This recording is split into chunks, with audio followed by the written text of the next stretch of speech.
What's up, y'all? Welcome back to a brand new video. Today we are actually headed down the road to go mow some hay. Over here is all of our other fields. This right here is our soybean fields. So we're going to be making a majority of our money off crops. We're going to be making a majority of that money off soybeans. So yeah, right here is all of our crops. Got a couple cornfields in there, but y'all can't really see them. But this grass field is right here. It's literally just down the road. So we're going to be cutting grass for a beef farmer that we know very well. We don't have any beef cows. We're just cash crop farming guys. This is actually his field right here. He raises corn and all that stuff, and silage and all that. Let's see if I can beat this car to it. Yep. But anyways, we're mowing hay for a beef farmer here. Let me get out and show y'all this. Here's the field. It's right next to this guy's pond, little fishing pond. But here's the grass. It's pretty thick. It's currently September, so we're doing some kind of fall hay season. So it's a decent sized field. Like I said, we don't have any beef cows, so we're just selling these hay bales to him for profit. But I'm gonna go ahead and unfold this thing, get everything checked over. I'll have to take a look at the blades because I didn't check them out before we left. So I'll do all that and I'll catch back to y'all once we start mowing here. Alrighty guys, we are doing our first headland here. I'm gonna have to come back to this. I don't want a tree limb busting the windshield of this case here. And I gotta be careful up here as well. I'll come back to this. Probably won't make hay over here because of the trees and limbs and all.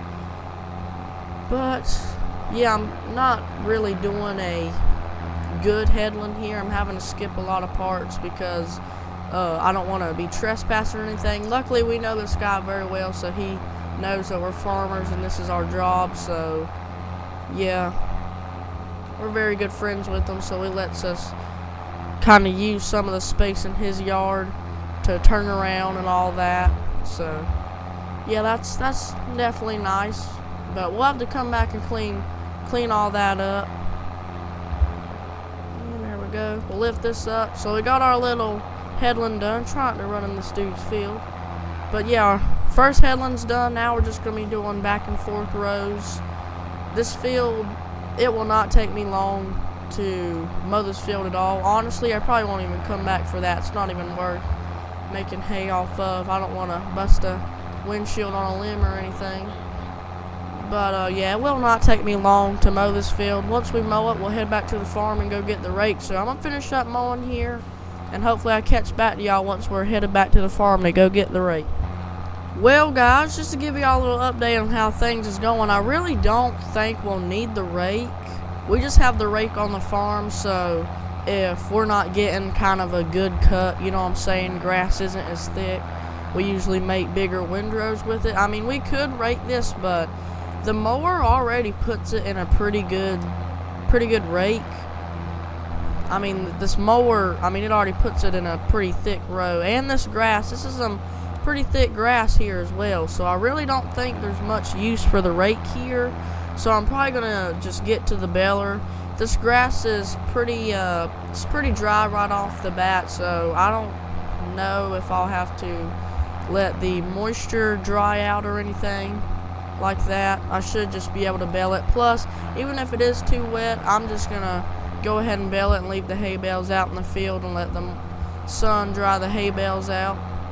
What left we have of this sun here, because it is September, so it's kind of late summer, getting to be early fall and all. So yeah, but we're literally I'd say about 2 more passes of this field and we're done. So I'm gonna go ahead and finish up here and tidy up and all that, and I'll catch y'all once we're hooked up to the baler and headed back to bale this. Well guys, we got the baler hooked up and everything. I'm gonna go ahead and lower this thing down, turn it on. Belts seem to be fine. Everything seems to be alright.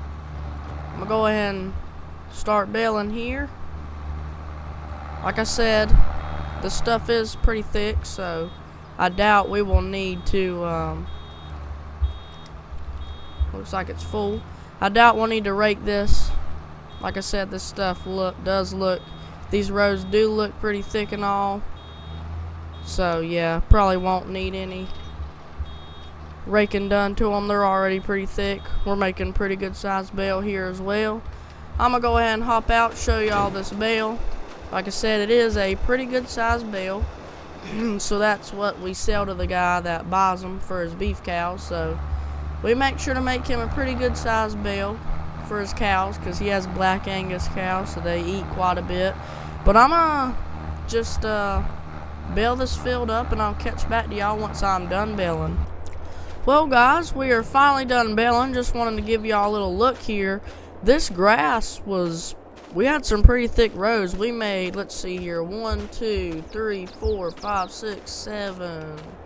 Let me run over here. There's 8 bales.